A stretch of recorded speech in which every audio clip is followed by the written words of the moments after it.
Madonna, che cazzo ho nell'occhio? Perché devo sempre fare discorsi così contorti? Non lo so, poi non si capisce niente. Ciao, io sono Sonia. Benvenuti o bentornati. Oggi sono qui per parlarvi dei primer che si utilizzano per l'Eva Foam, perché ovviamente prima di andare a pitturare l'Eva Foam servono dei primer. E allora ogni volta la gente mi domanda: Sonia, ma che primer usi per l'Eva Foam? Sonia, che primer usi per l'Eva Foam? Sonia, che primer usi per l'Eva Foam? Anche se io utilizzo sempre lo stesso in realtà, però molti mi hanno fatto presente che ovviamente esistono tanti tipi diversi di primer che si comprano appunto di qua e di là nei negozi online.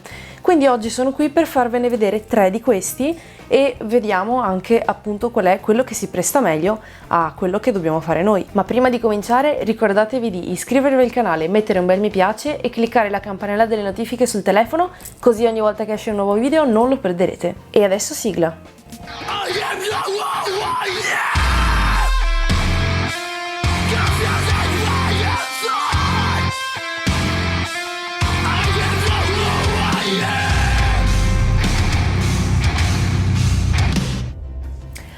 Allora, i primer di cui parleremo oggi saranno il Flex Bond, che ce l'avevo già perché è quello che uso sempre e che ho sempre usato fino adesso, poi l'Elastip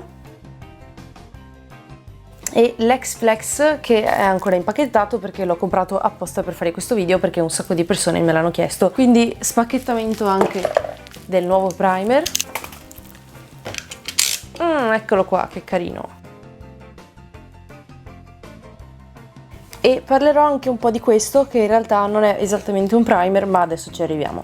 Quindi parlerò principalmente di primer che si applicano appunto con il pennello, che quindi sono tipo un po' liquidi e appunto non bombolette spray. Perché vi faccio vedere solo questo tipo di primer? Beh, innanzitutto perché sono i più facili da utilizzare per uno che ha le prime armi. Diciamo che i primer a bomboletta spray si possono utilizzare, però io mi sono sempre trovata bene ad utilizzarli in accoppiata con questi, diciamo, con questo tipo di primer a pennello.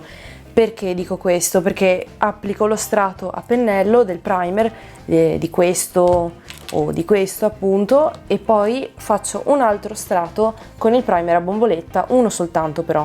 Mentre per questo faccio vari strati, per questo ne faccio uno soltanto e lo faccio dopo. Comunque vi ricordo che in genere, almeno da quello che ho provato io dalla mia esperienza, si fa molta più superficie, si copre molta più superficie con i primer a pennello piuttosto che con quelli a bomboletta. Quindi, onde evitare di sprecarne troppo, utilizzo tanto di questo e poco di questo qua. Perché devo sempre fare discorsi così contorti? Non lo so, poi non si capisce niente. Quindi in sostanza il Rust-Oleum o il Plasti-Dip o il Full Dip, che sono tutti primer a bomboletta, si possono utilizzare, ma io li utilizzo semplicemente in questo modo. Come avrete anche appunto visto nei miei precedenti tutorial, lo faccio vedere sempre. Quindi adesso andiamo a provare i nostri primer. Farò 3 strati in totale su ogni quadrato di foam e poi vedremo le considerazioni finali. Allora, partiamo con l'Elastip, che è questo qui. Il primo primer appunto, questo qui è di colore nero perché l'ho trovato soltanto nero o bianco, quindi sappiate che comunque i primer possono anche essere già colorati a loro volta. Di solito preferisco quelli trasparenti, però anche il nero è una buona base di partenza. Questo è di Cosplay for Life, vi lascio il link qui sotto in descrizione se volete acquistarlo. Purtroppo noterete durante il video che la luminosità va e viene perché oggi è nuvolo e quindi non posso farci nulla. Per applicare il primer in genere utilizzo sempre questo tipo di pennello, è morbido, quindi mi raccomando deve essere molto morbido, perché appunto così evita di lasciare i segni delle pennellate sulla superficie, e appunto è piatto per avere una stesura più facile. Questi pennelli li trovate sempre di solito nei negozi di belle arti, ma comunque anche su Amazon sono assolutamente reperibili. Beh, intanto va aperto perché appunto è nuova la confezione, perché anche questo l'ho comprato nuovo appunto per testarlo, e quindi andiamo ad aprire il barattolo.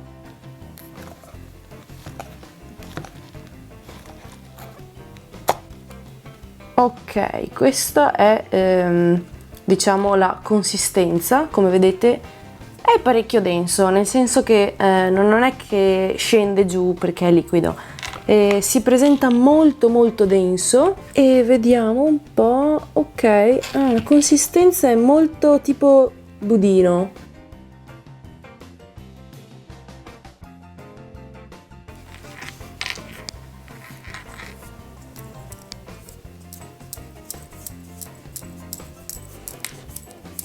Beh, innanzitutto direi che riconfermo il fatto che sembra proprio un colore acrilico, anche il modo in cui si spalma ricorda molto appunto gli acrilici e si spalma molto facilmente. Si può probabilmente diluire con l'acqua, però non credo che sia il caso di diluirlo. Quindi ora aspettiamo che si asciuga, vediamo quanto tempo ci mette per asciugare. Ora pulisco il pennello con acqua e sapone, perché ogni volta che si applica il primer o comunque che si utilizza un pennello va sempre pulito con cura con acqua e sapone, per evitare appunto che si rovini il pennello e le setole. Bene, ora è arrivato il momento del Flex Bond, che è questo qui. Ecco, allora questo lo travaso su un bicchiere perché così non lo spreco, ne utilizzo il meno possibile. Ora lo vedete bianco, ma quando si asciuga diventa trasparente, quindi questo è un primer appunto trasparente. La prima mano non la diluisco mai, non si diluisce mai, e come vedete la consistenza è molto più liquida rispetto all'Elastip. Comunque la prima mano appunto la applico senza diluirla con l'acqua, e mentre di solito magari le mani successive, se è necessario, qualche volta un goccino d'acqua ce lo metto, ma proprio una gocciolina, giusto per rendere più facile lo scorrimento del pennello sulla superficie. Questo è l'X-Flex, ovviamente vi lascio il link in descrizione anche per questo qui, ed è trasparente come il Flex Bond. Teoricamente dovrebbe essere più o meno la stessa cosa, ma ora lo scopriremo. Anche questo lo metto qui dentro per evitare di sprecarlo.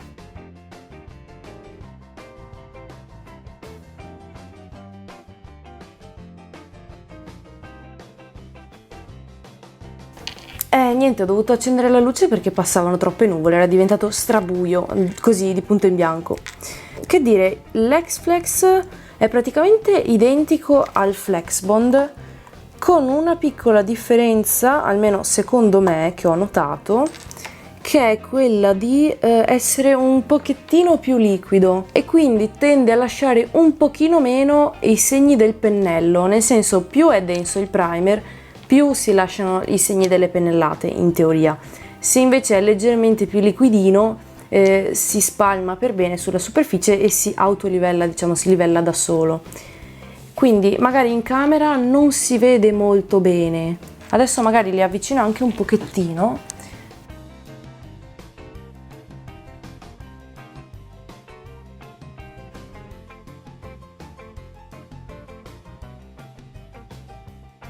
Allora, impressioni a caldo. Intanto la prima cosa di cui mi accorgo è che appunto adesso li ho messi in ordine di densità, ovvero l'Elastip è molto molto denso, quindi tende a lasciare un po' di più i segni delle pennellate, però in compenso è abbastanza facile da applicare, anzi piuttosto facile da applicare, perché è come praticamente spalmare un colore acrilico.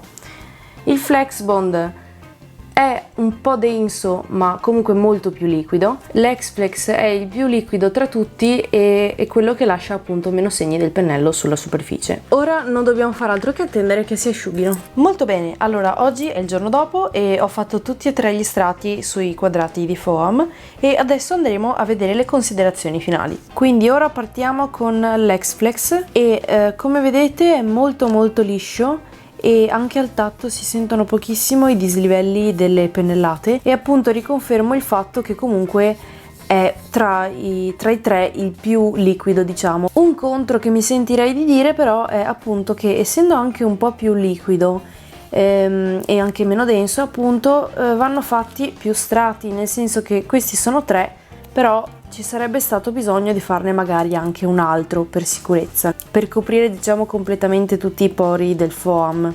Però comunque in ogni caso, come vedete, è molto molto flessibile, anzi super flessibile, e inoltre non c'è bisogno di diluirlo. Ora parliamo del Flex Bond. Allora è come l'X-Flex, molto molto simile, però è più denso. Come vedete anche questo è super flessibile, quindi direi ottimo. Magari qualche volta c'è bisogno di diluirlo un po' di più, perché io adesso ho fatto uno strato così su un pezzo piatto, però dopo un paio di strati, dopo già il secondo strato, comunque si fa un po' più fatica a spalmarlo, quindi andrebbe un pochino diluito con l'acqua, e diciamo che è leggermente più difficile da utilizzare se si è alle prime armi, perché appunto bisogna star lì a vedere quanta acqua aggiungerci e stare attenti a non fare i segni delle pennellate. Appunto, come vedete la differenza si nota abbastanza. Questo è l'X-Flex, questo è il Flexbond, e alla fine l'Elastip, che è quello appunto nero. Per questo primer ho fatto sempre 3 strati ed è quello appunto più denso, che ha proprio la consistenza di un colore acrilico. E la cosa che mi sento subito di dire è che qui i segni delle pennellate si vedono molto di più rispetto a tutti gli altri, perché essendo più denso si notano anche molto di più. A livello di elasticità è molto molto elastico anche questo, quindi direi un'ottima elasticità. Se dobbiamo fare appunto cose un po' con delle texture o qualcosa appunto che non ci importa che magari si vedano qualche segno del pennello, appunto magari una superficie un po' irregolare, direi che anche questo primer va più che bene. Di buono ha che ha già il colore nero, o in questo caso nero o bianco all'interno, quindi è già colorato ed è un'ottima base di partenza, o comunque qualcosa che va benissimo per chi magari vuole fare presto, a poco tempo, e quindi magari ha subito bisogno di una base senza dover fare più e più strati. Ultima cosa, il Flexbond e l'X-Flex vengono via molto bene dal pennello. Questo è uno dei pennelli che utilizzo di solito per spalmare il primer.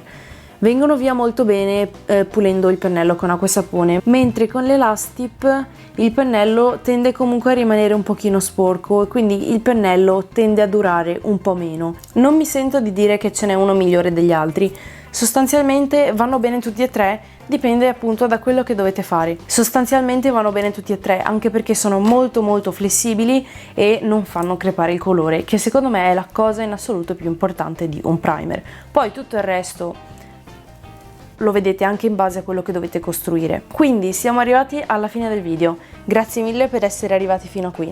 Spero che sia stato utile. Vi ricordo che i materiali di cui ho parlato oggi li trovate qui sotto in descrizione, assieme a tutti gli altri materiali che utilizzo di solito nei miei video. Per qualsiasi domanda non esitate a scrivermi su Instagram oppure a lasciarmi un commento qui sotto e vi risponderò volentieri. Ci vediamo presto!